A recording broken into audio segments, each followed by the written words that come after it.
এখন এমন কোনো কাজ করা যাবে না যেটা পরবর্তীতে আপনাকে ঝামেলায় ফেলতে পারে। রিস্ক এই সময় নিতে পারেন কিন্তু মারাত্মক লেভেলে নেবেন না। তাহলে দ্বিতীয় মঙ্গল সেফ আপনাকে থাকতে হবে। এমনিতেও আপনার রাশিতে এখন শনির দৃষ্টি আছে, তাই না? So be safe. তাড়াহুড়ো করবেন না, তাড়াহুড়ো করে কোনো কাজ করবেন না। কিছু কিছু ক্ষেত্রে এটা লক্ষ্য করতে পারবেন যে আপনার উপার্জন করার মেন্টালিটি বাড়ছে, আপনার উপার্জন করার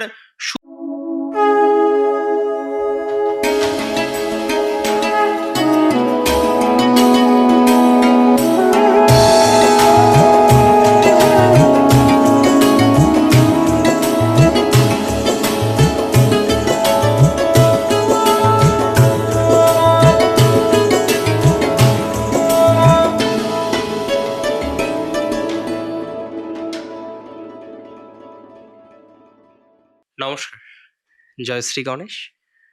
স্বাগতম আপনাদের প্রত্যেককে। আজকে আলোচনা করছি আমরা যে রাশিটিকে নিয়ে, সেটি হলো ধনু।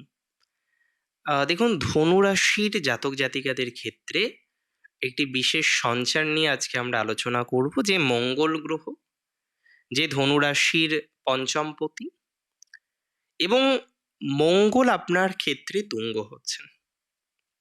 শুধু আপনার ক্ষেত্রে নয়, প্রত্যেক রাশি সাপেক্ষেই মঙ্গল তুঙ্গ হচ্ছে। তবে প্রত্যেক রাশি সাপেক্ষে মঙ্গল সেম ভাবে থাকবে না। মঙ্গল আপনার রাশি সাপেক্ষে অবস্থান করবে দ্বিতীয় ভাবে। দেখুন, দ্বিতীয় ভাব ধনভাব, আমরা জানি সামহাউ অ্যাকুমুলেশন অফ ওয়েলথ ছাড়াও পরিবার বৃদ্ধির ঘর। So second house is most important, তাই না? দ্বিতীয় ঘরের গুরুত্ব কিন্তু আমাদের জীবনচক্রে অপরিসীম। দ্বিতীয় ঘরের গুরুত্ব আমাদের জীবনচক্রে অপরিসীমভাবে আসে। আর আপনার ঠিক সেকেন্ড হাউসে মঙ্গল থাকবেন, যে দ্বাদশপতি, এটা বলে গেলে কিন্তু চলবে না। উই কান্ট ইগনোর যে মঙ্গল আপনার দ্বাদশ ঘরের অধিপতি গ্রহ। দ্বিতীয় পতি দ্বাদশে থাকলো আর দ্বাদশপতি দ্বিতীয় থাকলো, দুটো বিষয় সেম নয়। দুটো বিষয় 180 ডিগ্রি বিপরীত। একটাতে খরচ বাড়বে, একটাতে ইনভেস্টমেন্ট থেকেও আয় আসবে। খুব স্পেসিফিকভাবে বুঝতে হবে এই জায়গাটা। আজকে সপ্তমপতি একাদশে থাকা আর একাদশপতি সপ্তমে থাকা পার্থক্য তো আছে, সেম নয়। কোনো কিছু সেম নয়। প্রত্যেকটা বিষয়ের মধ্যেই আলাদা একটা প্রভাব থেকে যায়। আমি আপনাদের একটা কথা প্রথমেই জানাতে চাইব, যে ম্যাক্সিমাম ক্ষেত্রে আমরা কি দেখতে পাচ্ছি, যে দ্বিতীয় মঙ্গলের অবস্থান ভালো মন্দ উভয় প্রভাবই কিন্তু আসতে পারে। কখনোই এটা ভাবলে হবে না যে এই ট্রানজিট শুধু আপনাকে ভালো প্রভাব দেবে, নেভার থিঙ্ক দ্যাট। আমি মনে করি এই ট্রানজিটের ভালো প্রভাবও আসবে, আবার নেগেটিভ প্রভাবও আসবে। আপনি যদি আমাকে বলেন যে কি কি ধরনের ভালো প্রভাব আসতে পারে, তাহলে আমি বলবো হ্যাঁ, এটা একদমই ঠিক।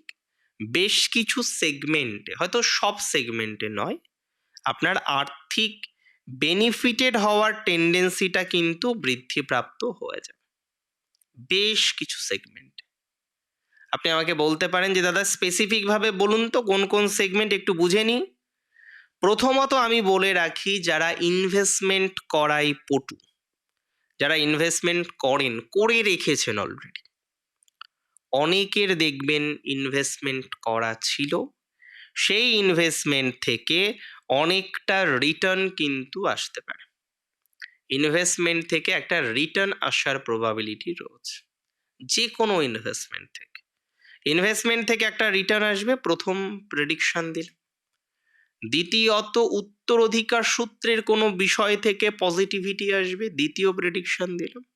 তৃতীয় যে প্রেডিকশনটা আমি আপনাকে দেব, সেটি হলো কোনো না কোনোভাবে আপনি দেখতে পারবেন যে আপনার আর্নিং বাড়বে, উপার্জনের সূত্র কিন্তু বৃদ্ধিপ্রাপ্ত হবে।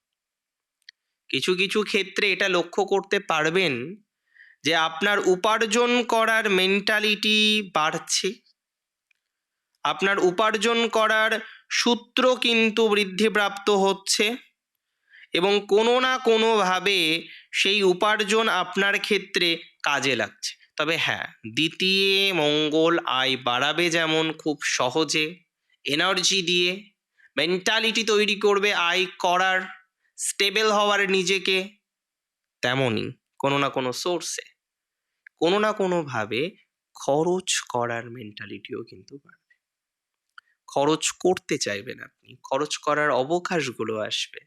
সো মোর অর লেস খরচ করার একটা মেন্টালিটিও আমরা দেখতে পারবো ধনু রাশির মধ্যে বাড়ছে। তাহলে এই সংযোগের প্রভাবে যেমন আয় বাড়তে চলেছে নিশ্চিতভাবেই, তেমনই কিন্তু আমি বলতে পারি আয় যেমন বাড়বে, ব্যয়ও তেমন বাড়বে।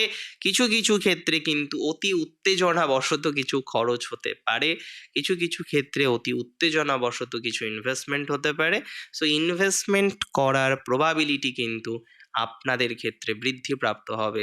I don't have any doubt regarding this. এটা নিয়ে আমার কিন্তু কোনো রকম সন্দেহ নেই, বা আমি কিন্তু কোনো রকম সন্দেহ এই পার্টিকুলার ম্যাটারে রাখছি না, বিকজ আমি কনফিডেন্ট একটা বিষয় যে প্রকৃত অর্থে আপনার কিছু পজিটিভ ভাইবস এই সংক্রান্ত বিষয়ে আসতে পারে। তবে দ্বিতীয় মঙ্গল রয়েছে, আপনাকে মাথায় রাখতে হবে যে এই ট্রানজিটে আপনাকে রাস্তাঘাট খুব সাবধানে মেনটেন করে চলতে হবে। অনেকে বলবেন দাদা দ্বিতীয় ভাব তো ভালো ভাব, আরে বাবা মারক বাধক ঘরের একটা ঘর তো। 2-7 সবার জন্য সেন্সিটিভ হাউস। চর প্রকৃতির লগ্নের জন্য সাথে একাদশ, স্থির প্রকৃতির লগ্নের জন্য নবম এবং ডুয়াল প্রকৃতির লগ্নের জন্য সপ্তম। তাহলে স্থির প্রকৃতির জন্য 2-9-7, চর প্রকৃতির জন্য 2-7-11 এবং ডুয়াল প্রকৃতির লগ্নের জন্য 2 আর 7 খুব ইম্পর্টেন্ট ঘর। সেটা শুধু ডেভেলপমেন্টকে বোঝায় না, থেমে যাওয়াকেও বোঝাতে পারে, বিকজ মারক বাধক ঘর পরিষ্কার। তাহলে দ্বিতীয় মঙ্গল সেফ আপনাকে থাকতে হবে। এমনিতেও আপনার রাশিতে এখন শনির দৃষ্টি আছে, তাই না? So be safe.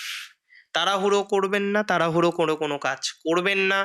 যা করবেন বুঝে শুনে মেপে মেপে করবেন, এবং আমি আপনাকে অ্যাসিউরিটি দিচ্ছি যে ভালো কিছু অপেক্ষা করে রয়েছে ধনু রাশির। অর্থের অভাব অ্যাটলিস্ট হবে না এই সময়। যারা প্রচুর লোন নিয়েছেন, লোন নিয়ে পড়েছেন বিপদে, এখন কিভাবে কি করবেন বুঝতে পারছেন না, লোন ম্যানেজমেন্ট করা যাচ্ছে না, সেখানে নানা রকমের অবস্টাকল, জটিলতা, টেনশন এগুলো বারবার বারবার তৈরি হয়ে যাচ্ছে।